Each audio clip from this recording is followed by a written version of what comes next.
You all know me. I love getting spooked. Zombies, infected, you name it. I'll kill it with a shotgun and call it a night. But today, I'm experiencing Silent Hill for the very first time. This series is renowned for bringing psychological horror into mainstream horror games. And completing this game made me feel like I was entering a nightmare, and I couldn't wake up. Hey everyone, and welcome back to another brand new episode of The Completionist, where we don't just beat the games, we complete them. And if you haven't heard about it yet, we have all kinds of great stuff happening over at patreon.com/thecompletionist. You can check out our commentary tracks, your name in the credits, and a lot more. I've always loved the entertainment factor that's inherent in a lot of horror games. The push and pull of being entertained, contrasted with wanting to scream. And scary games also seem to constantly be adapted into movies, much like the Sean Bean starring Silent Hill from 2006. Now the game is pretty different from the movie though. See, Silent Hill emphasizes the... Whoa. What the hell was that? Here comes a new challenger! Yes! Danger!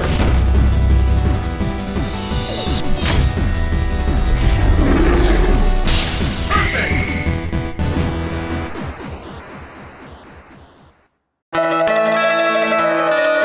Now, I've played my fair share of horror games. I tend to know what I'm getting into when I start one up. Silent Hill has always had a reputation for being one of the most influential in this genre. The game goes all in on atmosphere and subtlety to mess with the players' heads, and the results are haunting. See, way back in '99, approximately 100 years ago, people thought they knew what to expect from scary games. Resident Evil and Resident Evil 2 were king, and if you wanted something a little bit different, there was the Alone in the Dark series. And yes, the games were scary, but the horror was all in your face. Yet Silent Hill changed all of that. Game director Keiichiro Toyama drew inspiration from literary horror masters like Stephen King and cinematic directors like David Lynch to bring something to video games unlike anything seen before. The surreal and terrifying shoutouts to things like Twin Peaks, The Exorcist, and other horror standbys struck a chord with players, and horror games have owed a debt to Silent Hill ever since. Now, to be real here, I'm not super familiar with the series at all. Aside from the now almost impossible to play PT, I have never played any Silent Hill game before, but I was instantly drawn in by Silent Hill's weird, downright creepy atmosphere. I was still puzzle solving and running from freakish monsters in third person like the Resident Evil games I was very familiar with, but the tone of this game is very different than those. The story is way the hell creepier than I anticipated. It starts with Harry Mason and his daughter Cheryl taking a vacation to a picturesque resort town known as Silent Hill. Harry gets into a car crash when he swerves to avoid a mysterious child in the middle of the road and is knocked unconscious. And when he comes to, Cheryl is gone, and so he sets out to find her. There is way more screwed up stuff going on behind the scenes than Harry could ever comprehend. So when people hear Silent Hill, they probably think of two things: Pyramid Head and darkness. So first up, Pyramid Head doesn't ever show up in this game because it isn't introduced until Silent Hill 2. But there's definitely darkness, and that's one of the reasons Silent Hill is so iconic. Instead of being influenced by Romero-style zombies, Silent Hill feels like a David Lynch film on steroids.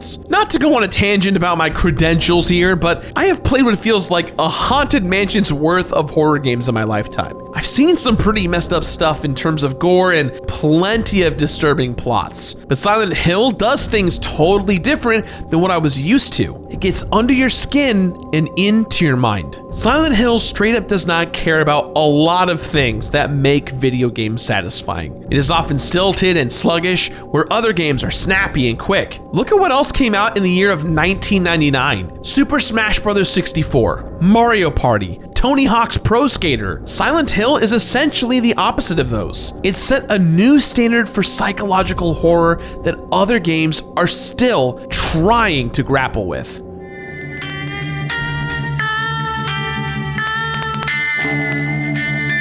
You know the pit in your stomach feeling of a staircase leading into darkness or a basement? Or thinking that you knew every corner of a room and suddenly discovering a door that wasn't there before? Playing this game is that feeling. stretched out for hours. It's full of incredibly unsettling moments that pry at the corners of your mind. Silent Hill pivoted the entire genre towards psychological horror, and games have never been the same since. H.P. Lovecraft said that the oldest and strongest emotion of mankind is fear, and the oldest and strongest kind of fear is fear of the unknown. Silent Hill is a masterclass in the fear of the unknown. Every time I thought I had this game figured out, it would do something to mess with me. Like the protagonist, I was constantly asking myself, what was going on? I had a hell of a time even determining what was real and what wasn't for main character Harry Mason. This is still a novel concept for a game. Unlike Resident Evil, a horror series that I'm very fluent in, where main characters are literally battling zombies or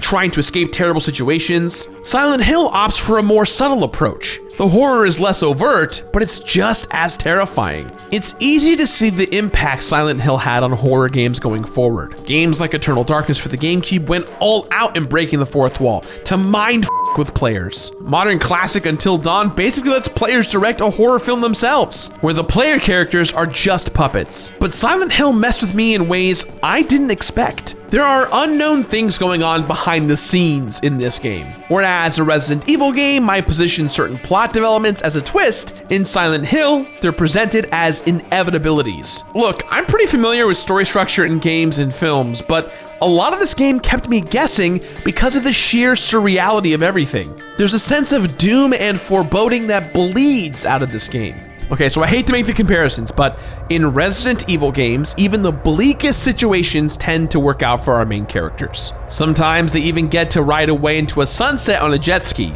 But in all 5 endings I earned at the end of each of my playthroughs in Silent Hill, I never really felt like Harry Mason was going to be okay after the events he experienced. I mean, exploding a foot-long cockroach with a shotgun would screw up anybody. The way Silent Hill takes familiar spaces and warps them is one of its greatest strengths. Many great horror games do this. Let's take Resident Evil 2 for example. One amazing accomplishment of the game is that the Raccoon City police station feels real and lived in. Silent Hill's middle school, hospital, and neighborhoods feel mundane, and that makes these locations even creepier when they're subverted. Silent Hill takes an extra step that horror games prior to it don't, and makes players question their own reality. There's a moment that literally made my skin crawl, and it's relatively simple. It wasn't the appearance of a giant larva monster or the zombie dogs. It was the simple addition of an extra floor to an elevator. See, I had been in that space before. There were 3 floors to choose from, and then suddenly, with no explanation whatsoever,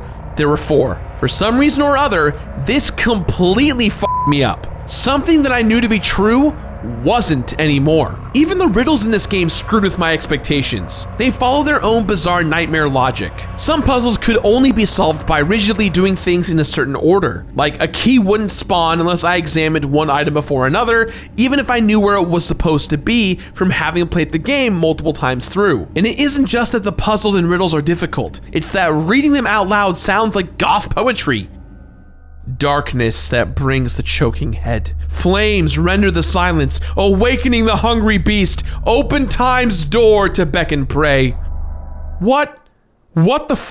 Now before Silent Hill, I was used to more of the traditional puzzle solving aspects, like find 3 related keys. This flavor of puzzle is bizarre enough, but over time, Silent Hill adds in layers of occult theatricality that made me wonder just what I was even trying to work towards. It felt like there were actors behind the scenes manipulating me into taking action. This feeling always made me feel uncomfortable, and I wish more horror games attempted to do stuff like this. Video game plots can sometimes be hard to follow. Silent Hill doesn't ever attempt to sum things up for the player. Characters appear and disappear with no explanation, and entire subplots that are crucial to understanding the storyline are optional. When I finished the first playthrough of this game, I thought I had missed something because I barely had a handle on what I just witnessed. But what I love about Silent Hill is that the message is not the point. It's all about the feelings that this game draws out of the player, a true attempt at psychological horror. Silent Hill disoriented me with its environments, but it even had me questioning the enemies I was fighting. Harry is definitely experiencing hallucinations and nightmares, and maybe even being transported to some other dimensions. Does this mean the enemies in this game only look the way they do to Harry from his perspective? The enemies in the middle school are child-sized and are always trying to hug Harry's knees. Have I unexpectedly been murdering kids in the name of self-defense? I mean, I don't think so, but the implications are there. This is one of my favorite types of horror, where it is almost impossible to grasp the full reality of what exactly is happening. Harry is in way over his head, and I was right there with him, breathlessly just trying to keep up with him. He's not a cop or a paranormal investigator, just a normal guy desperately trying to figure out what's going on. And I felt that hard.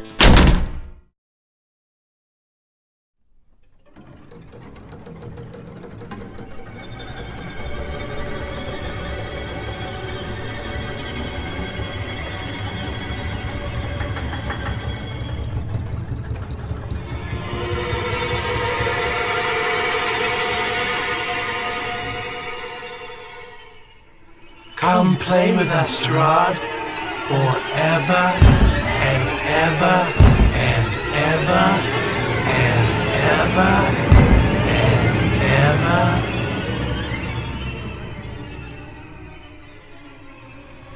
That's right. Follow us now at youtube.com/superbeardbros, where you can catch me, Alex, Brett over here, and even Gerard standing over there slapping himself in the face in the hallway playing all sorts of video games.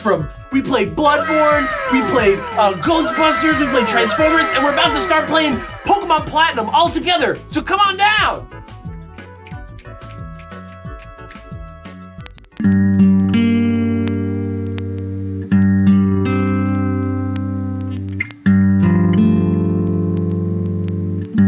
As you've probably noticed by the gray beards in my hair, I'm not afraid of growing older. There's nothing wrong with showing your age. Silent Hill is ahead of its time in a lot of ways, especially with its art direction. But when it comes to completion, there are definitely some stumbles tied up with how this game was designed. Graphically, Silent Hill looks pretty dang good for a game that's 21 years old. The creators used fog and darkness to mask some of the hardware limitations they faced during development. The rough textures actually kind of work in this game's favor. Silent Hill is a town going through hell, and it looks like it. If everything were brightly lit and smoothly textured, there's no way it would be as creepy as it is. It feels grimy, and I mean that in a great way. But the controls started to become an issue, especially when trying to complete the most difficult thing in this game, which is the 10-star run.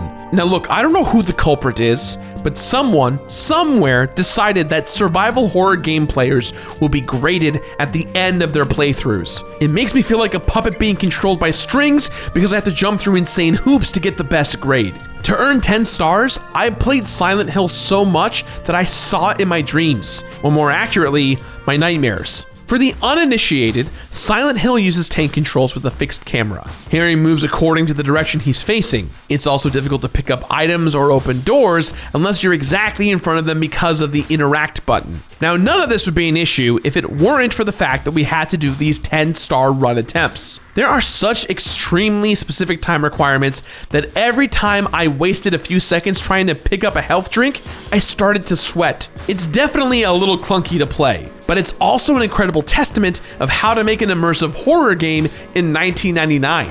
There is nothing on screen to indicate Harry's health or ammo. This gives the game a way more cinematic feel, which makes sense considering this game's horror movie influences. But on the flip side, the immersion is constantly broken because there's no quick heal or weapon swap. I had to constantly pause the game to use items and switch weapons, which pulled me out of the surreality and immersion Silent Hill was going for. The map is great, detailed, but still atmospheric. I just didn't like having to open it every 30 seconds. The most obvious way Silent Hill shows its age is in how it handles completion. This game presumes players will want to beat it 6 or more times to see every ending and earn the highest ranking. But the playthroughs remain very static all the way through. there are still extremely minor differences in gameplay from the good endings to the bad. That is a pretty striking difference from something like Resident Evil 2 Remake, where every playthrough felt noticeably different from the one before it. There are a handful of extra options available during Next Fear mode, which is basically New Game Plus. This mode is unlocked after clearing the game one time.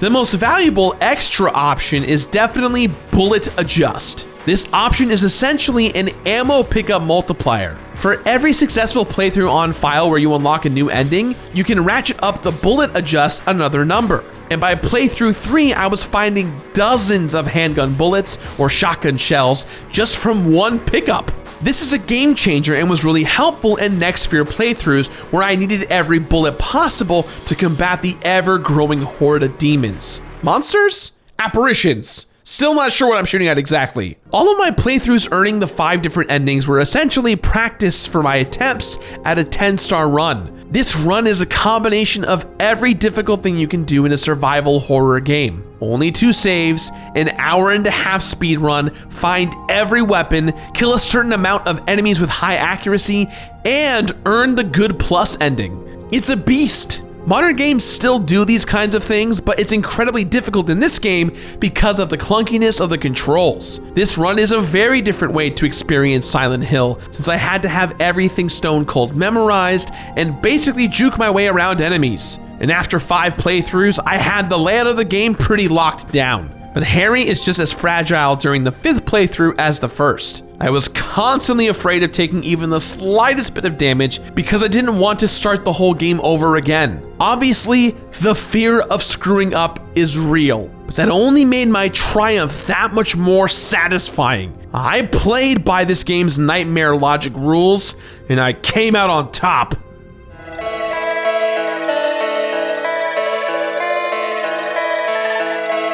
For the most part, I was very on board with the rewards Silent Hill awarded me with each successful playthrough. The different endings and new weapons are plenty of incentive to keep exploring this game, but the absolutely villainous 10-star run is incredibly brutal and, in my opinion, absolutely not worth pursuing. Let me just run down the criteria here to earn the perfect 10-star ranking once again. A playtime of an hour and a half, something like 75% of the items found, including every secret weapon, a minimum of 5 game clears total on the same game file, at least 200 enemies killed, some with melee attacks, some with short-range weapons, and some with long-range weapons. The good plus ending, and all of that with just 2 saves or less and 1 continue or less. You'd think that with all of that insanity achieved, the reward would be something incredible. And you would be half right. A 10-star run maxes out the potential of the Hyper Blaster, the laser gun that appears in Harry's inventory after earning the joke UFO ending. This green laser beam makes short work of enemies and has an incredibly long range. However, if you beat the game again and don't earn 10 stars, the reward goes away, which feels really like a cruel tease. When I completed Silent Hill, there were 40 deaths spread out over 6 playthroughs. 4 secret weapons found, with the chainsaw and hyper blaster being my absolute favorite for sure. 5 different endings seen with no real mystery solved. 25 hours of total playtime, and 1 occult symbol fully formed. Rise, Samael! I can't believe I've never played Silent Hill before. I love survival horror games, and it's easy to see this game's influence.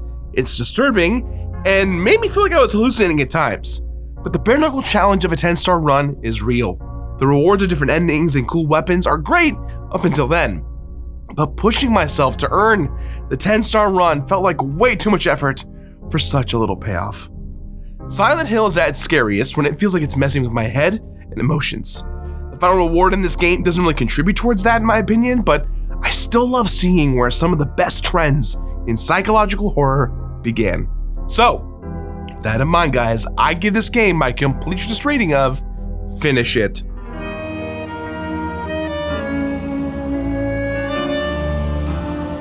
Finish it! That's all time for today, guys. So please, as always, let me know what you thought about today's episode somewhere on the internet. And hey, if you want to check us out on the Beard Bros, you can do that. We do Let's Plays all the time, almost every day. Come join us, it's a good time. And hey, if you like the show, support us on patreon.com/thecompletionist. Guys, I've been Gerard. If you're at PAX this week, come say hello. I'll see you around. Bye-bye.